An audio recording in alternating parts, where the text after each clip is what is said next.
Food critic. Like I was saying, we were gonna talk about it. But what is a food critic? I mean, a food critic is someone who takes great pleasure in tasting and analyzing a wide variety of food. Splendid. And also loves to share the experience with the people by writing about it. Food critics will write reviews for newspaper, magazines, travel guides, and food-related websites, and comments on the restaurant service, presentations, and atmosphere, which is very important as well, not just the food.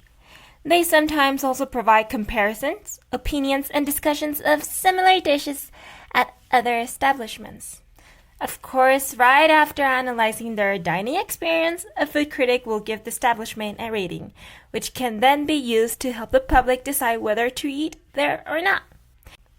So, food critics almost never show their faces when they write restaurant reviews, so as to minimize the possibility that a restaurant owner will recognize them and give them a special treatment.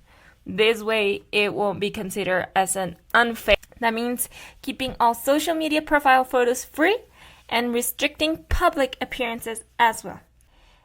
I got inspired a lot by a food critic I saw long ago, and they say a food critic should be able to distinguish which ingredient each food has, should be able to understand the food, love the food, and see the art beneath it. So that's where I got admired, and I was like, I want to be that type of food critic.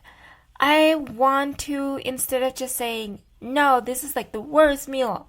Of course, I know there's going to be places where I'm not going to be the best, but I feel a food critic should also learn to give good advice. This could fit with this could fit with that. I've tried it in this place, and maybe you could also improve it as well. Also to give good criticism in order to help the restaurant as well. And something I looked at as a future food critic is the place, the vibe.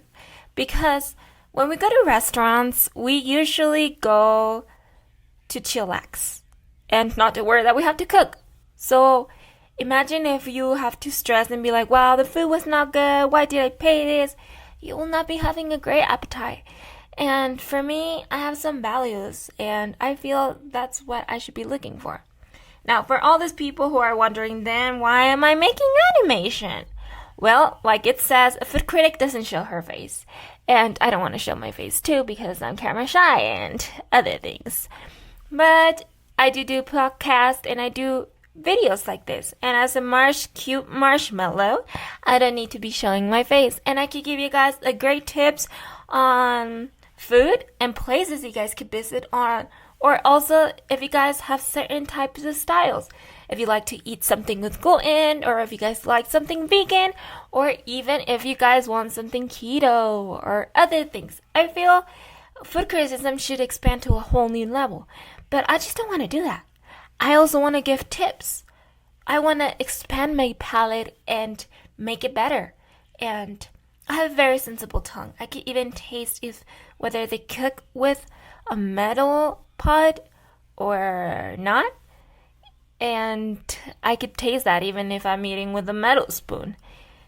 And I want to learn to use that talent that was given to help and improve better taste and also help restaurants to achieve their goals.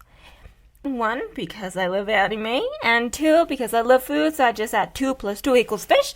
It was just perfect job for me. And I know there's a lot of other food critics who, yes, they do write for magazines, they do books, they do photography and other things, but I want to be something different. I mean, nowadays there's YouTubers who talk about restaurants, and let me tell you, they're amazing. If not, I would be slobbering all over. But I wanted to change it up and also do something different. Do some animation. Anyways, if you guys have not noticed, animation has also been on food. And if you guys don't know, there's a Netflix series, which I'm going to be linking down below. And it's anime, and it has food. And it's amazing. Also another reason why I wanted to become a food critic. And I hope you guys like the soon to come videos. We're going to be talking about a very special topic, which is going to be about pastes. If you guys don't know, it's a Mexican food located and originated in Pachuca. And yes, we're going to be talking about those just because recently I've been able to travel over there and I was able to get some good and delicious food. And I'll be honest, they were amazing in their culture. So if you guys want to learn more, don't forget to check out my video in 2 weeks. It's going to come up in next year, January. I hope you guys have fun, and don't forget, food critics are all over. Even though they're underestimated because they just think that we just eat, but we do more. We also check the hygiene. We make sure you guys don't die of, like, now, especially with COVID, like, everything's supposed to be clean, so we have to make sure of that. And you guys have an enjoyable time, so you guys can know which restaurant to pick. So this is HungryWeiXi, your hungry animator, and I hope you guys have an amazing time, an amazing day. Goodbye.